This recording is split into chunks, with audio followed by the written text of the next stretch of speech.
싸우는 집은 잘 될 것 같아도 안 됩니다. 싸우는 집안은요, 안 될 수밖에 없어요. 싸우는 소리가 나는 집안은요, 오래 못 가요. 그래서 집에는 어떤 소리가 있어야 돼요? 웃음소리. 웃음소리가 넘쳐나는 여러분의 집이 되게 될 주의 이름으로 축복합니다.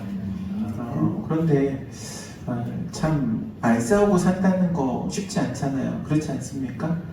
평생을 함께 살아온 사람도 부부지간에도 안 싸우는, 물론 이제 우리 교회 성도들은 안 싸울 거예요. 저 옆에 다른 마을에 있는 교회는 싸울 거예요. 장로님이라고 해도 싸우고 권사님이라고 해도 싸울 거예요. 목사님들도 아마 싸울 거예요. 근데 우리 교회는 안 싸울 줄로 믿습니다. 여러분, 싸우는 집은 안 돼요. 될 것 같아도 안 될 수밖에 없어요. 그 이유가 있는데 뭐냐면은 싸움을 일으키는, 싸움이 일어나게 만드는 그 원인 제공자가 사탄이기 때문에 그래요. 사단이 역사하면은요, 될 일도 안 되는 거예요. 사단이 역사하는 것 중에 가장 큰 역사가 이 싸움의 역사예요. 모든 것이 싸움으로부터 시작해요. 우리 사회, 오늘날 우리 대한민국 보면은 참 안타까워요. 왜냐하면은 너무 많이 싸워요. 세대 간의 갈등으로 싸우고요. 남자하고 여자하고 갈라져서 싸우고요. 젠더 갈등으로 또 동성애자들하고 이성애자들하고 또 싸우고요. 세대 간의 갈등으로 나이가 많은 사람과 그리고 젊은 사람들이 싸우고요. 그런 상관없이도 나는 진보네, 나는 보수네 싸우고요. 정치적 성향이 나는 여기네, 나는 이당이네, 그리고 또 싸우고요. 싸워요. 엄청 싸워요. 그 싸우는 모습을 보면요, 우리나라의 미래가 조금 암담해 보이기도 해요. 이 싸움을 좀 종식시킬 만한 그러한 좀 훌륭한 지도자가 나와야 되는데 쉽지가 않죠.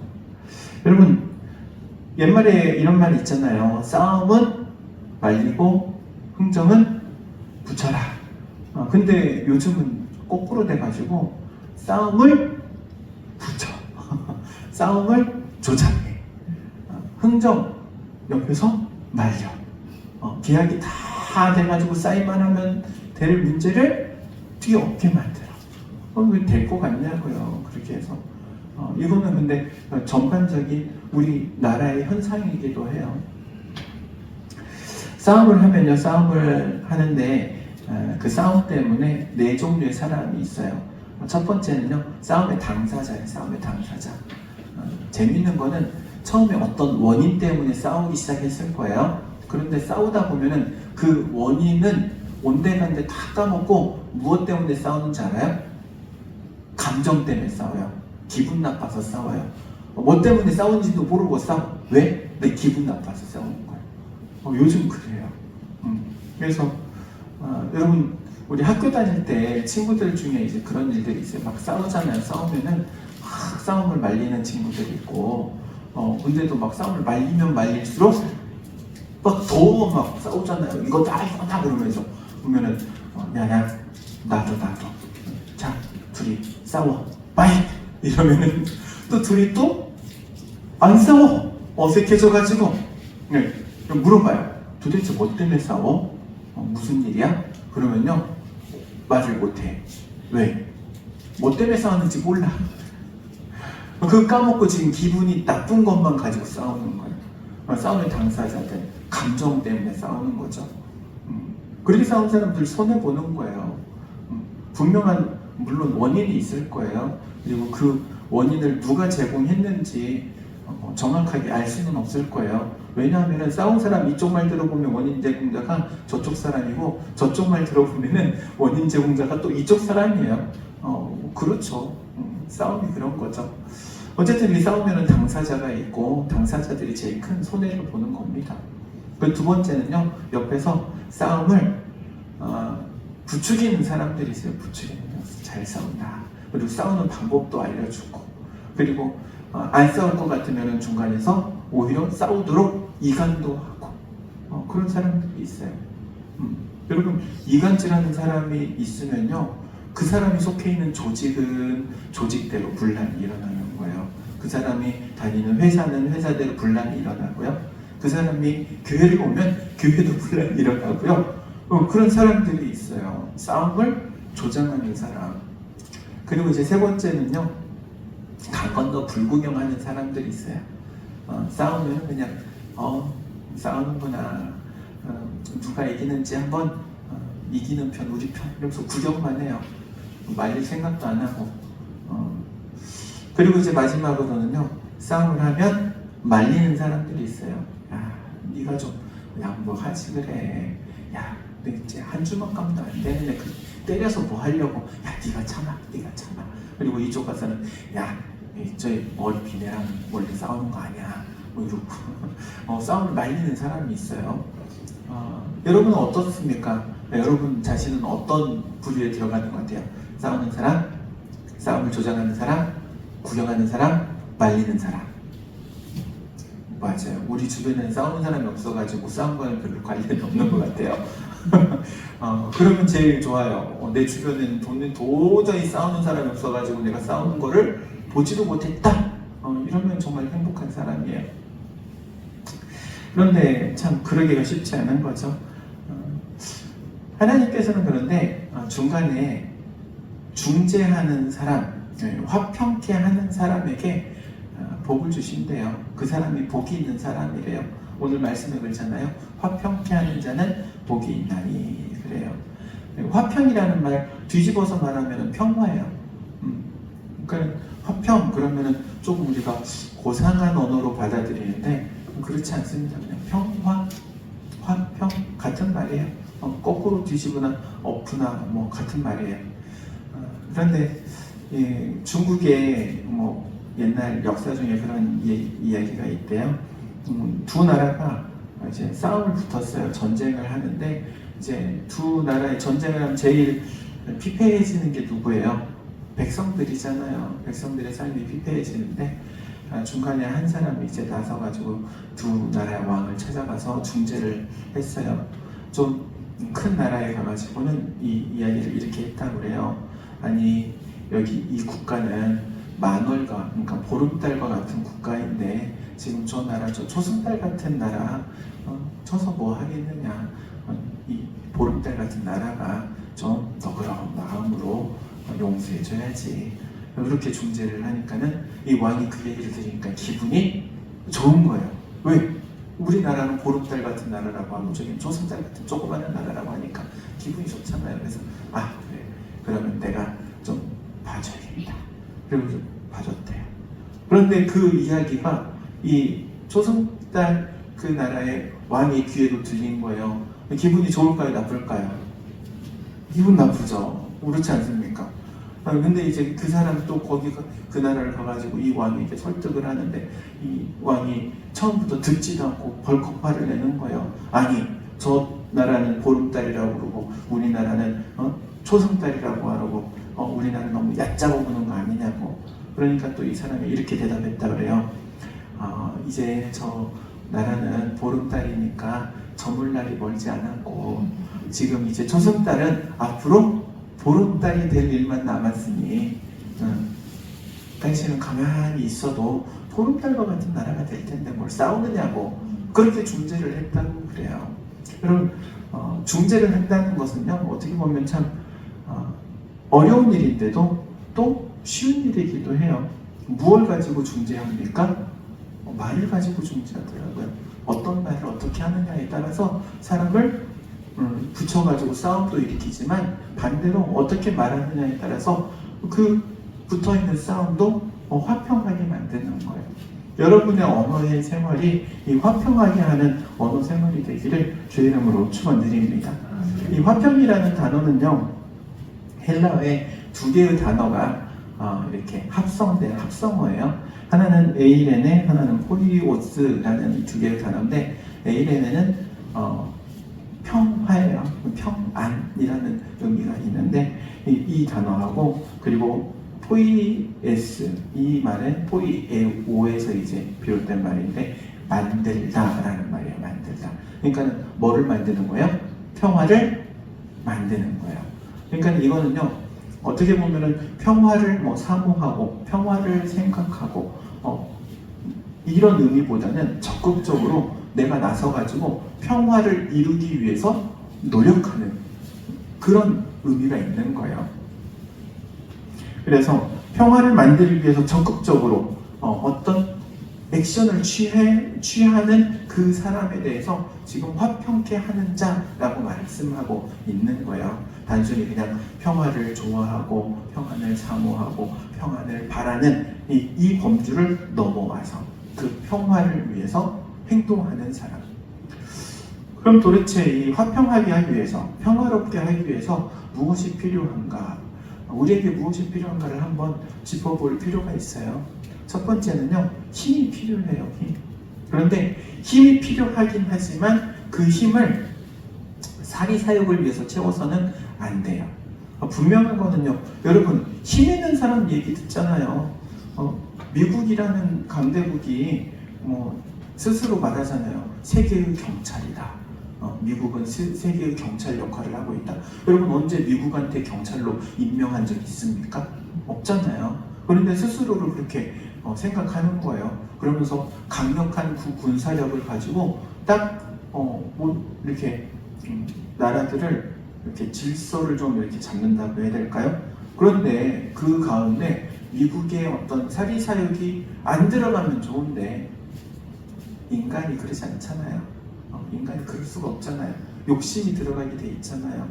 중동 문제들, 아프리카에 막 내전하고 있는 문제들, 그 이면에는 이제 미국이 개입을 하고 영국이 개입을 하고 강대국이라는 나라들이 이렇게 개입을 해가지고 그렇게 힘든 거 아닙니까? 그러니까는 힘이 필요하긴 해요. 힘이 필요해요. 힘이 있어야 돼요. 왜냐하면 힘없는 사람 얘기는 안 됐거든요. 강력한 힘을 가지고 얘기를 하면 사람들이 그래 저 사람 말하니까 그대로 따라야지, 기분 나빠도 따라야지, 따라오는 거예요. 이 힘이 필요한 거예요. 힘이. 질서에는 질서를 잡기 위해서는 힘이 필요해요. 그런데 그 힘을 사용하는 그 사람이 사리사욕을 위해서 힘을 사용해서는 안 된다. 여러분 우리 믿는 사람들은요 힘을 가져야 돼요. 마을에 이장, 어촌계장 우리 믿는 사람들이 해야 돼요. 그게 오히려 좋아요. 다만 단서가 있다는 거예요. 그걸 가지고 사리사욕을 채우면 안 되는 거.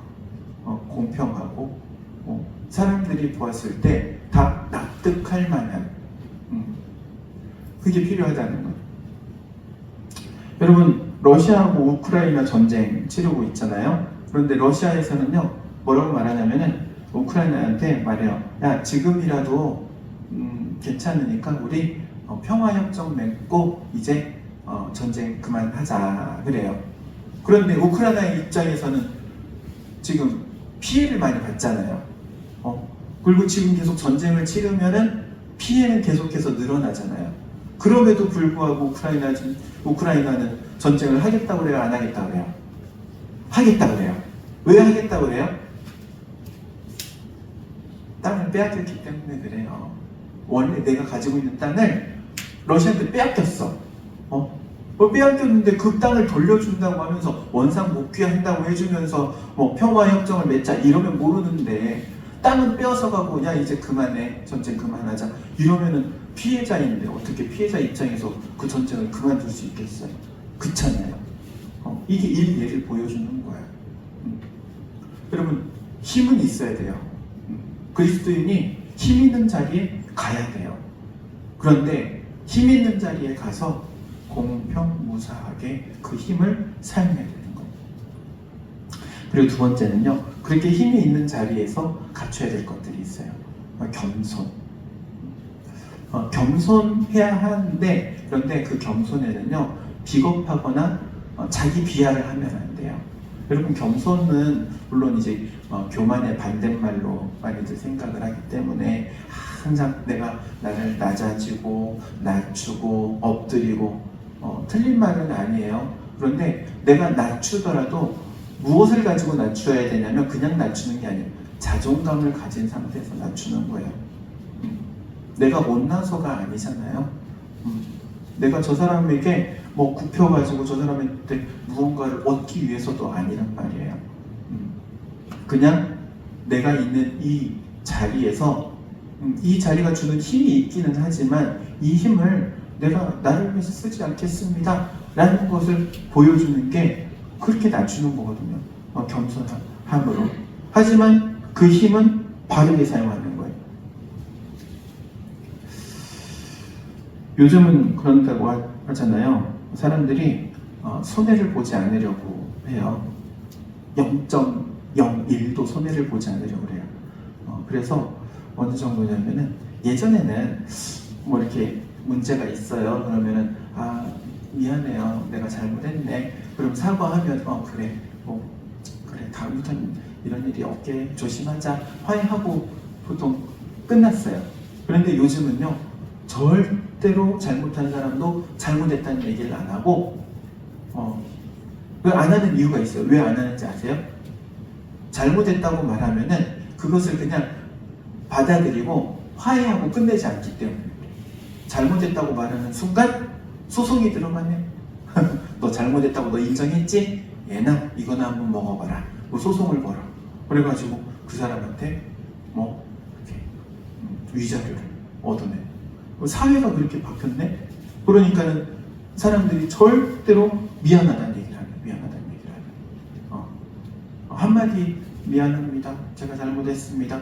그리고 그것을 받아들여주고 화해하고 끝내면 좋은데 그래서 서로 손해를 보지 않으려고 미안하다는 말도 얘기를 하지 않고 미안하다고 말하는 사람의 그것도 그냥 받아들여지지 않고 그런 사회가 된 거예요. 참 얼마나 이 세상이 참 악해져 가고 있어요. 그런 안타까운 세상을 살아가고 있는 거예요. 우리는. 그럼에도 불구하고 우리는 뭐 해야 된다? 화평을 추구해야 된다. 화목하게 하기 위해서 겸손해야 하고 또한 그 겸손의 자리에서 무조건 낮추는 게 아니라 외유내강처럼 내 자존감을 가지고 상대방에게 스스로 굽힐 수 있는.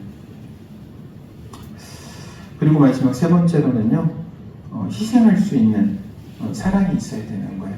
이게 완성이라고 말할 수 있어요. 그러니까 화평을 위해서는 힘도 있어야 돼. 겸손함, 떳떳한 겸손함이라고 표현을 하는데 이 떳떳한 겸손함도 있어야 돼. 그런데 그것으로 완성이 되는 게 아니고 결국에는 사랑으로 완성이 되는데 이 사랑에는 반드시 희생이 따르게 돼 있어요. 값을 치르게 돼 있어요. 사랑은요, 값을 치르지 않는 사랑은요, 사랑이 아니다 이렇게 말할 수 있어요. 반드시 값을 치르게 돼 있습니다. 그게 물질이 되었든 시간이 되었든 몸이 됐든 정성이 됐든 무언가 값을 치르게 돼 있는 거예요. 출애굽기에 보면은 이 출애굽한 이스라엘 백성들이 모세가 십계명을 받는 그 기간 동안에 금송아지를 만들잖아요. 그러니까는 하나님께서 거기에 대해서 진노하시고 모세를 내려보내시고 모세에게 말씀하시기를 내가 이 이스라엘 백성들 다 처분하고 내 모세 너를 아브라함처럼 새롭게 세워서 너로 민족을 만들어 새롭게 시작할게. 그럽니다. 그러니까는 모세가 뭐라고 말합니까? 그래도 쟤네들 불쌍히 여겨주세요. 하나님 백성이지 않습니까? 제 이름을 그냥 하나님 책에서 지워주시는 한이 있더라도 저 백성 용서해 주세요. 하나님께서 그래서 그 기도를 들으시고 이스라엘 백성들을 용서하시잖아요. 그러니까 이 모세는요, 자기를 희생하는 거예요. 무엇을 위해서? 하나님과 이스라엘 백성들의 화평을 위해서. 하나님의 진노를 중간에서 지금 중재자로서 다 소멸시킨 거예요. 예수님께서 이 땅에 오셨을 때 어떻습니까? 이 땅에 오셔가지고 하신 가장 귀한 일이 어떤 일이에요? 하나님과 우리 인간 사이에 죄악으로 인해서 불화되어 있는 것들, 이 모든 죄악을 다 허물어뜨리기 위해서 십자가를 지시잖아요. 예수님이 지신 십자가 때문에 하나님과 우리가 다시 화목할 수 있는 관계가 된 거예요. 그래서 예수 믿는 사람들은요, 예수님을 닮아가는 최고의 정점이 뭐냐면은 예수님과 같이 하나님과 사람을 화목하게 하신 것처럼 우리도 또한 하나님과 사람을 화목하게 하기 위해 전도도 하는 것이요, 사람과 사람을 화목하게 하기 위해서 중간에 중재자로서의 역할을 하는 거예요. 하나님의 자녀로서. 여러분이 그러한 하나님의 자녀와 같은 중재자가 될 수 있기를 주 이름으로 축원드립니다. 에베소서랑 보면, 고린도후서에도 보면은 그렇게 말해요. 사도 바울이 우리를 하나님께서 우리에게 화목케 하는 직분을 허락하시고 우리를 통하여 화목케 하신다. 여러분을 통해서 화목케 하실 줄로 믿습니다. 여러분의 가정이, 그리고 여러분이 속해 있는 회사, 그리고 일터가, 그리고 이 교회가 항상 화목한 그러한 은혜가 있기를 주 이름으로 축원드립니다. 기도하도록 하겠습니다. 사랑과 은혜가 충만하신 하나님, 은혜를 구합니다. 이 시대 가운데 수많은 갈등으로 인하여서 서로 반목하고 불화하는 경우들이 너무나 많음을 고백합니다. 하나님의 백성이요 하나님의 자녀인 교회조차도 여러 가지 분란에 휩싸여 깨어지는 경우들도 많이 있음을 보게 됩니다. 하나님, 그러나 우리들은 이 말씀을 항상 기억하며 화목케 하고 화평케 하는 자가 되기 위하여 우리가 하나님의 자녀로서의 삶을 살아가기를 원하오니, 우리가 속한 가정과 일터가, 그리고 이 교회가 평안한 가운데, 평안 가운데 이루어져 갈 수 있도록 은총 베풀어 주옵소서. 예수님의 이름으로 기도하옵나이다. 아멘.